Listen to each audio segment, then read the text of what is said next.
Repairs. On Saturday, Mrs. Hayes shook Eric awake. 10 o'clock, she clucked. You can't sleep the day away. She served French toast for breakfast, made with challah bread, Eric's favorite. He accepted it with a bleary-eyed grunt. He didn't feel like talking. Instead, his dark thoughts dwelled on Griffin Conley. Mrs. Hayes sat down at the family computer.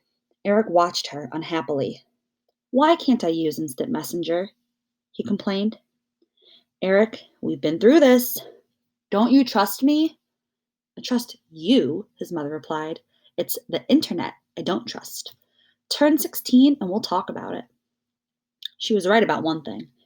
They had been through this before.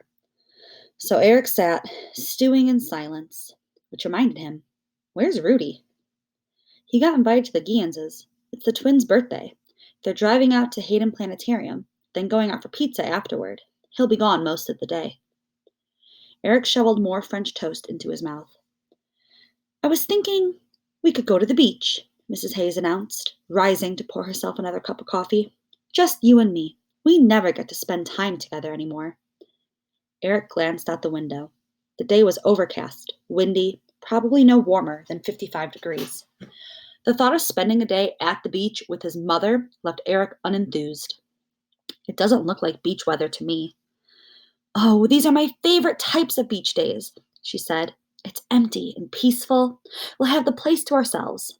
Come on, snap to it. Finish those strawberries, get dressed, and let's get a move on. Mom. Please, Eric, she said. Enough with the grunts and brooding silences. Come on, let's go, liven up. It'll be fun. She was bound and determined to enjoy some quality time with her eldest son. Eric had no choice but to go along for the ride. Should we take our bikes? She wondered. The bike. Eric hadn't found the right time to tell her yet. I have a flat tire, he said, making his best effort to appear downtrodden. His mother snapped up the car keys. That's fine. We'll get our exercise on the boardwalk. They cruised along Wantagh Highway to Jones Beach, a long strip of gray-white sand beach that was divided into 4 different fields.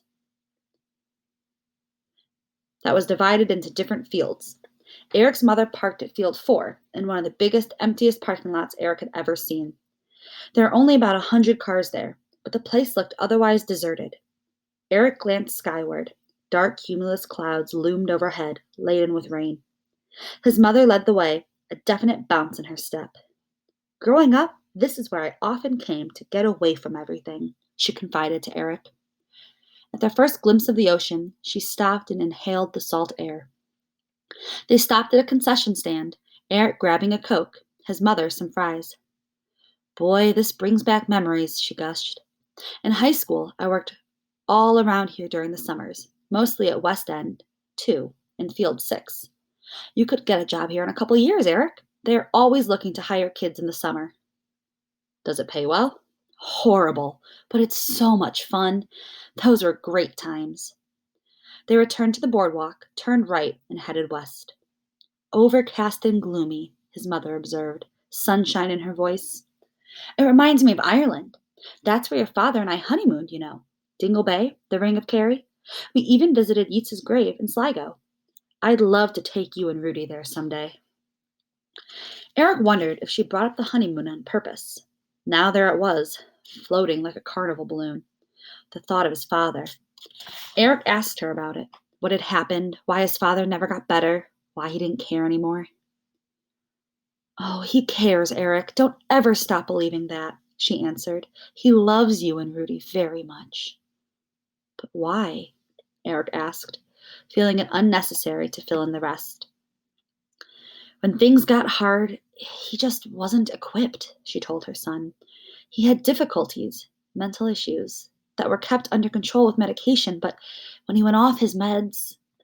None of this was news to Eric. His mother had already told him everything, answered every question countless times. Eric never understood why a sick person would stop taking medicine. It made no sense. But his mother said it was quite common, because most pills come with very unpleasant side effects. I think your father started thinking he could handle it, without the medicine. He kept hoping, all he wanted was a normal life. So he stopped. I suspected, but he hid it from me. And after a while, he changed. I remember, Eric lamented. He did the best he could, his mother said. He still does. Will he ever get better? Her lips tightened. She looked to the gray Atlantic. Seagulls wheeled near the surf, diving at the whitecaps. I wish I could make it easier for you.